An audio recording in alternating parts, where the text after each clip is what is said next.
Ya, shalom, Bapak Ibu Saudara-saudari yang dikasihi Tuhan.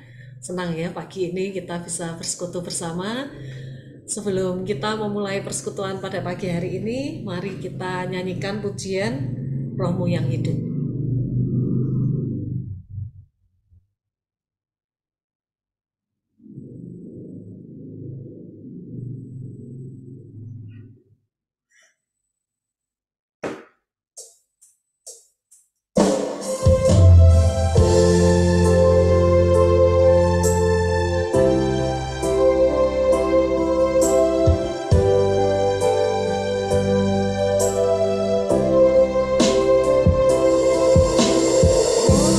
Rohmu yang hidup penuhiku, mengalir dalamku.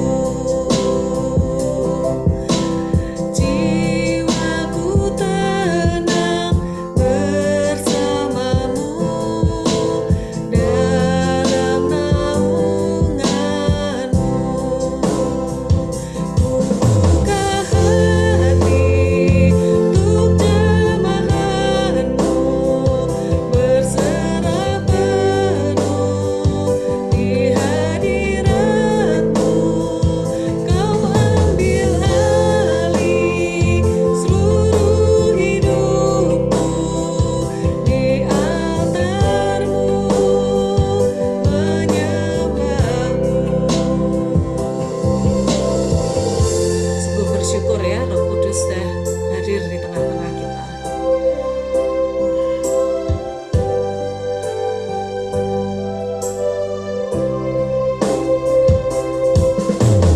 Rohmu yang kudus, pulihkanku, Engkaulah damaiku. Hidup oleh anugerah-Mu yang menyertaiku, yang menyertaiku. Ku buka hati untuk jemaatmu, berserah penuh di hadiratmu. Kau ambil alih seluruh hidupku, di altarmu menyembahmu.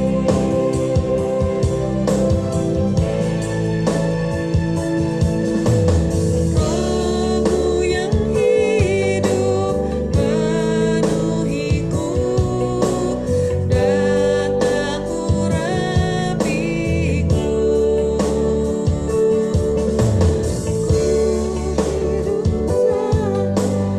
Ku kuasa-Mu, hidupku bagimu, hidupku bagimu. Ku buka hati untuk jemaatmu, berserah penuh di hadiratmu. Kau ambil alih seluruh hidupku, di altarmu menyembahmu.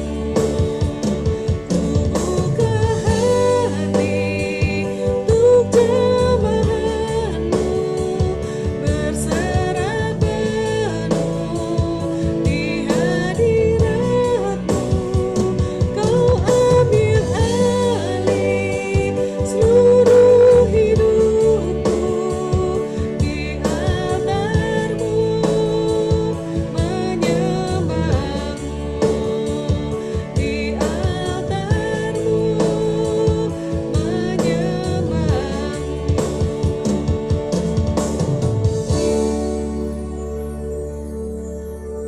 Sebelum kita mulai persekutuan ini, mari kita berdoa bersama. Ya Tuhan, sungguh kami ingin menyerahkan hidup kami ya Tuhan ke dalam tangan-Mu ya Tuhan. Kami sungguh bersyukur Roh-Mu yang kudus ya Tuhan, benar menaungi hidup kami ya Tuhan. Hanya dengan bimbingan-Mu ya Tuhan, kami dapat hidup benar di hadapan-Mu ya Tuhan. Kami bersyukur karena pada pagi hari ini ya Tuhan, kami boleh bersekutu bersama ya Tuhan, untuk memuji Engkau, untuk mendengarkan firman-Mu dan berdoa syafaat bersama ya Tuhan. Kiranya Engkau pimpin persekutuan doa pagi ini, sehingga semuanya ini menyenangkan Engkau ya Tuhan. Engkau jamah Bapak Theodor ya Tuhan yang akan membawakan firman-Mu pada pagi hari ini. Biarlah apa yang diucapkan sesuai dengan kehendak-Mu ya Tuhan, dan biarlah Engkau siapkan hati kami ya Tuhan, supaya firman-Mu yang sudah boleh kami dengarkan nanti ya Tuhan, dapat sungguh hidup ya Tuhan, dan kami dapat melakukan dalam kehidupan kami sehari-hari ya Tuhan. Biarlah alat-alat yang kami gunakan juga dapat berjalan lancar ya Tuhan, sehingga semuanya ini dapat memuliakan Engkau ya Tuhan. Kami menyerahkan semuanya ini ya Tuhan, hanya ke dalam tangan Tuhan kami Yesus Kristus. Haleluya, amin. Ya, sebelum mendengarkan firman Tuhan, mari kita pujikan, peganglah tangan Roh Kudus.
Selamat pagi, rekan-rekan sekalian.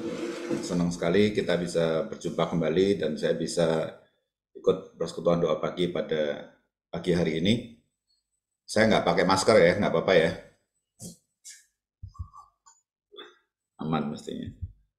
Ya, pagi ini kita akan belajar tentang berbagai karakteristik dari Roh Kudus, karena sebentar lagi kita akan merayakan hari Pentakosta.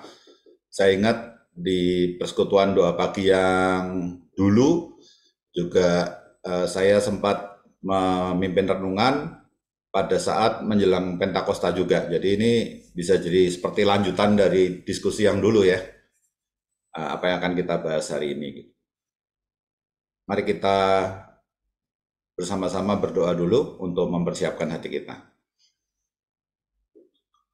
Bapa yang dari surga, kami sungguh mengucap syukur untuk berkat, untuk hikmat yang sudah Tuhan berikan kepada kami, dan biarlah Roh Kudus yang sudah Engkau tanamkan di dalam hati kami bisa memimpin kami hari lepas hari, sehingga kami bisa melakukan segala sesuatu yang berkenan bagi Engkau. Kami bisa hidup sesuai dengan kehendak-Mu, takut akan Tuhan, dan bisa memuliakan Engkau melalui kehidupan kami ya Tuhan. Di dalam nama Tuhan Yesus kami berdoa dan mengucap syukur. Amin. Ya, renungan atau pembelajaran hari ini lebih seperti belajar sama-sama ya. Kita akan membahas tentang 7 karakteristik dari Roh Kudus yang pada saat Tuhan Yesus mau naik ke surga, Dia janjikan untuk Dia kirimkan kepada kita semua, dan Roh Kudus di sini berperan sebagai penolong, sebagai penghibur, juga penasehat ya, mengarahkan dan membimbing kita. Dan tujuan dari Roh Kudus itu utamanya ya sebenarnya untuk menyaksikan tentang kebenaran tentang Tuhan Yesus itu sendiri, bagaimana ya Dia adalah anak Allah dan pengorbanannya juga di kayu salib yang datang untuk mengampuni dosa kita sekalian, dan bahwa hutang kita sudah dibayar lunas melalui pengorbanan dan penderitaan Kristus. Itu sebenarnya ingin disampaikan ya. Nah, kita akan sama-sama belajar dulu tentang kenapa kok 7 gitu ya karakteristik dari Roh Kudus ini.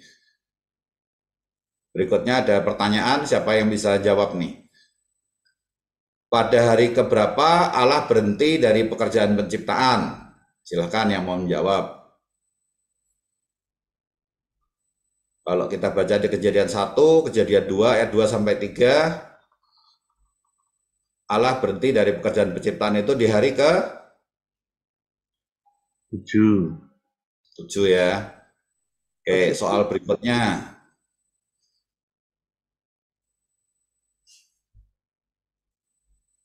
Hari keberapa yang Tuhan kuduskan sebagai hari Sabat agar manusia beristirahat? Keluaran 20 ayat 3. Ke-7. Jadi hari Sabat ini juga hari ke-7. Setelah kita bekerja 6 hari lamanya, kita juga harus istirahat. Sama seperti Allah juga beristirahat pada hari yang ke-7 saat penciptaan ya. Kemudian ada berapa pernyataan yang Tuhan Yesus sampaikan dalam penderitaannya di kayu salib? Ada berapa? 7 perkataan. 7 ya. Kita coba hitung ya. Yang pertama, kalau kita lihat di Lukas 23 ayat 34, Yesus mengatakan, "Ya Bapa, ampunilah mereka, sebab mereka tidak tahu apa yang mereka perbuat." Ya, slide-nya boleh maju. Ya, ini yang pertama. Yang kedua, pas ayat 43 ya, di pasal yang sama. "Aku berkata kepadamu, sesungguhnya hari ini juga engkau akan ada bersama-sama dengan aku di dalam Firdaus." Ini ucapan yang dia sampaikan kepada orang di sebelah kirinya ya. Dan di Yohanes 19 ayat 26 sampai 27, dia juga melanjutkan, "Ibu, inilah anakmu," saat dia berbicara pada Maria dan ya meninggalkan Yohanes untuk menjaga ibunya ya. Kemudian katanya kepada muridnya, "Inilah ibumu." Berikutnya lagi di Matius 27 ayat 46. "Ya Allah, Allah, kenapa engkau meninggalkan aku?" Ya. "Ya Bapa, kenapa engkau meninggalkan aku?" Ini 27 ayat 46. Dan dia juga mengatakan, "Aku haus." kemudian dilanjutkan dengan yang keenam, sudah selesai, Yohanes 19 ayat 30. Dan yang ketujuh, ya Bapa, ke dalam tanganmu kuserahkan nyawaku. Nah, setelah ini Tuhan Yesus mati di kayu salib ya. Nah, jadi angka 7 itu angka yang spesial. Memang kalau kita baca Alkitab, banyak sekali yang diasosiasikan dengan angka 7 ini. Berikutnya, kalau kita ingat ego emi ya, pernyataan ego emi, aku adalah, itu juga ada 7, bahwa Yesus itu adalah roti hidup, terang dunia, pintu, gembala yang baik, kebangkitan dan hidup, jalan kebenaran dan hidup, juga pokok anggur. Di Alkitab juga kita belajar bahwa angka 7 ini juga bukan hanya melambangkan kesempurnaan atau penyelesaian seperti yang sudah kita bahas sebelumnya, tetapi juga tentang pembebasan maupun penyembuhan. Jadi kalau kita baca Ulangan 15 ayat 1, nah, isinya apa nih? Pada akhir titik-titik tahun, engkau harus mengadakan penghapusan hutang. Isinya apa ini?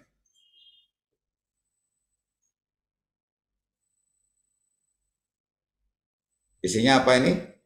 Berapa tahun? Ya, 7 tahun juga ya. Betul.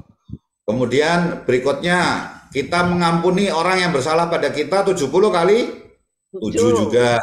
Ya, Matius 18 ayat 21 sampai 22, artinya ya tidak terhitung lah ya, kita harus selalu mengampuni orang yang bersalah pada kita.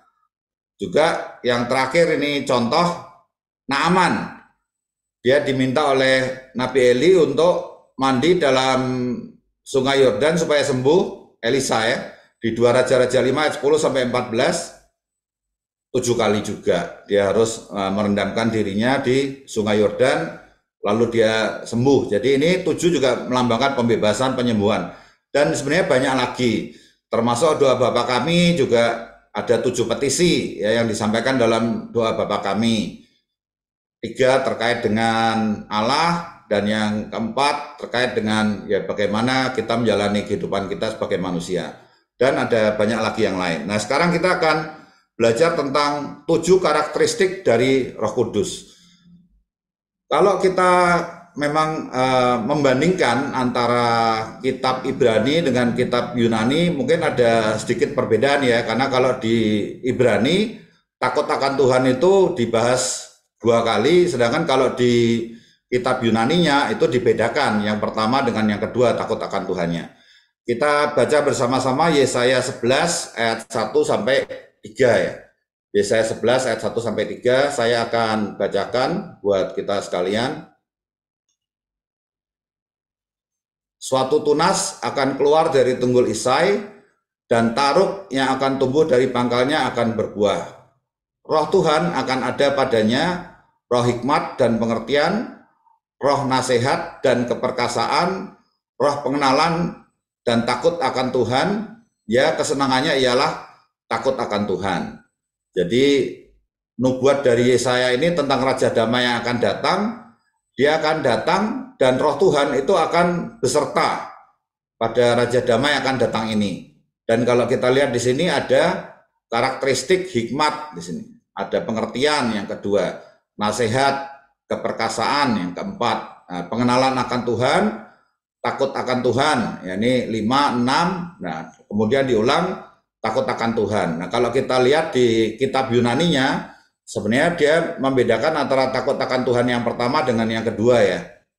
Kalau kita lihat yang keenam di sini diterjemahkan pietas atau kesalehan. Ya, jadi takut akan Tuhan ini yang satu, kalau kita takut akan Tuhan itu kita juga ya hidupnya benar sesuai dengan yang Tuhan mau, kita saleh, jadi hidupnya penuh kesederhanaan. Tapi yang kedua adalah ya taat, gitu. Takut akan Tuhan di sini, ya timor domini di sini. Jadi ada 7 karakteristik dari Roh Kudus. Kita harus penuh hikmat, kita penuh pengertian. Nah ini juga hikmat dan pengertian kesannya mirip-mirip, tapi keduanya sebenarnya saling melengkapi ya. Kalau pengertian ini lebih mengandalkan pikiran, sebenarnya kalau hikmat ini hati ikut bekerja di dalamnya. Gitu. Kemudian ada karakteristik cakap dalam memberikan pertimbangan, jadi ada nasihat di situ. Kemudian keperkasaan, ini artinya kita ini keperkasaan itu ya kuat, ya berani, tapi juga tahan banting gitu ya. Jadi persisten, perseverance, bisa menanggung penderitaan, itu keperkasaan di situ. Ada pengenalan akan Tuhan, ada kesalehan dan takut akan Tuhan. Inilah ketujuh karakteristik dari Roh Kudus. Kemudian di dalam salah satu tulisannya yang diberi judul Summa Theologi, Santo Agustinus juga membandingkan ya ke tujuh karakteristik dari Roh Kudus itu dengan 7 kebajikan ya. 7 kebajikan yang dimiliki oleh manusia, dan dia membedakan 7 karakteristik dari Roh Kudus ini, yang 4 itu membuat kita memiliki akal budi yang baik gitu ya, yaitu hikmat, pengertian, nasihat, dan keperkasaan. Sedangkan yang 3 yang lain itu mengarahkan kita, membimbing kita untuk kita mengenal kehendak Tuhan. Jadi ada pengenalan akan Tuhan, ada kesalehan, dan takut akan Tuhan. Ini yang dia pisahkan. Nah, kalau dikaitkan dengan 7 kebajikan, jadi 7 kebajikan itu virtus ya. Kalau kita lihat bahasa Inggrisnya, sebenarnya bagaimana manusia ini sebenarnya perlu menjadi manusia-manusia yang bajik. Ini sebenarnya adalah perwujudan juga dari ke-7 karakteristik dari Roh Kudus tersebut. Dan dia bagi 2, ada kebajikan yang disebut kebajikan utama atau disebut kardinal ya. Jadi kebajikan kardinal atau utama ini dikatakan sebenarnya manusia bisa melatih ya kebajikan-kebajikan ini, karena bisa menjadi suatu kebiasaan, dan kalau udah jadi kebiasaan berarti jadi praktek hidupnya gitu. Bagaimana kita bisa melatih kebijaksanaan, keberanian, keadilan, dan kesederhanaan. Nah, ini kalau kita lihat dipetakan oleh Santo Agustinus, kebijaksanaan ini sebenarnya wujud dari nasihat tadi, karakteristik kita cakap memberi nasihat. Sedangkan keberanian dikaitkan dengan keperkasaan, justice atau keadilan, dan kesederhanaan dikaitkan dengan kesalehan. Sedangkan ada kebajikan juga yang merupakan kebajikan teologis disebutnya, yang bisa kita jalankan kalau kita menerima kasih karunia dari Tuhan. Jadi ini butuh butuh bantuan atau bimbingan dari Roh Kudus itu sendiri untuk kita bisa ya punya iman, kemudian punya pengharapan, dan punya kasih. Jadi ini adalah wujud dari pengenalan akan Tuhan, pengertian dan pengenalan akan Tuhan. Ini dua-duanya bicara tentang iman ya atau faith. Takut akan Tuhan itu memberikan kita pengharapan, dan hikmat itu membuat kita penuh belas kasihan, dan kita juga mengasihi sesama. Nah, ini adalah 7 kebajikan. Dan Santo Agustinus juga sebenarnya mengaitkan ke-7 kebajikan ini dengan khotbah di bukit, dengan ucapan-ucapan bahagia yang Tuhan Yesus tinggalkan kepada kita. Jadi dikatakan berbahagialah orang yang miskin di hadapan Allah.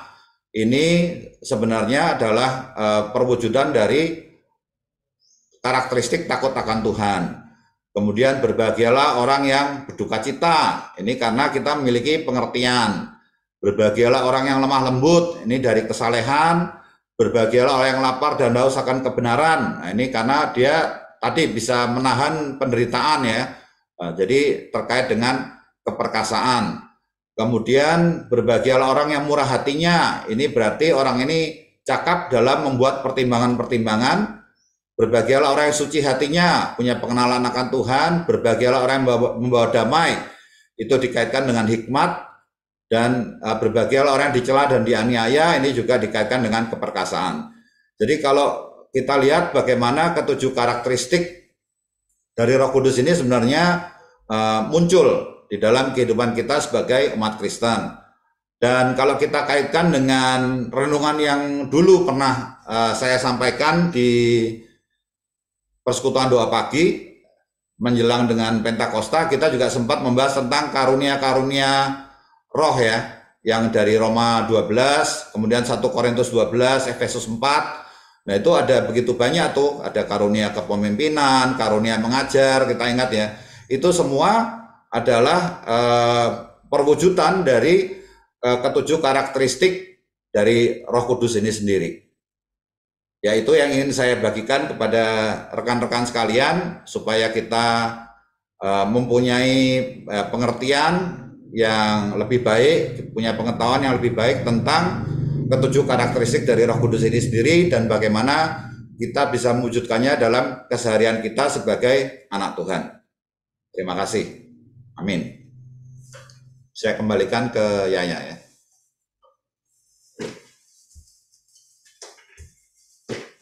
Ya, terima kasih.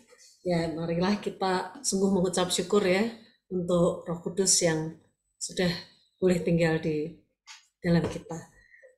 Sebelum kita akan berdoa syafaat bersama, mungkin kita bisa Niko bisa bantu bagikan untuk mengingat kira-kira doa, pokok-pokok doa yang kemarin sudah dibagikan. Ya, kita mengucap syukur ya untuk firman Tuhan, pemeliharaan Tuhan, untuk persenggaranya kebaktian Padang dan Pendeta Edi dan Bu Rita untuk pelayanannya di Batu Ketupang dan Mangkal Pinang. Kita berdoa untuk kestabilan moral lansia, untuk kondisi kesehatan jemaat kita dan anggota keluarga yang sakit, untuk kesehatan para hamba Tuhan, para pengerja dan keluarga. Kita berdoa untuk anak-anak yang sekolah, kuliah, dan bekerja baik di dalam dan di luar negeri, untuk anak-anak kita semua supaya diberkati dengan pasangan yang setia mengikut Tuhan, dan untuk jemaat-jemaat yang belum bisa mengikuti kebaktian ya hybrid ya. Kita berdoa untuk perekonomian dan keluarga jemaat, untuk pelayanan hamba Tuhan, majelis, komisi, tim misi, dan semua yang terlibat dalam pelayanan. Ya. Nanti akan ditutup oleh Pak Edi. Kita nanti juga akan berdoa untuk kegiatan dan bangsa dan negara ya. Kita akan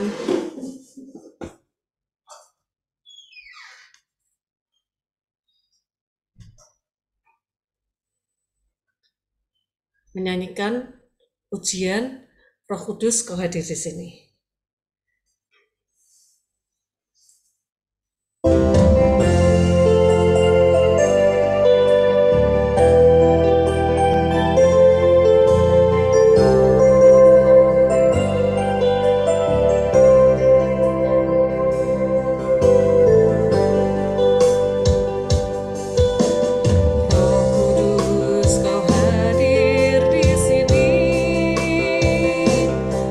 Roh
taat bersama-sama. Tuhan, kami serahkan seluruh doa ini ke dalam tangan-Mu.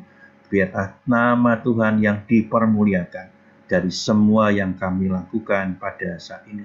Di dalam nama Tuhan Yesus Kristus, Allah kami yang hidup, kami berdoa. Amin. Kita pujikan Bapa, terima kasih. Bapa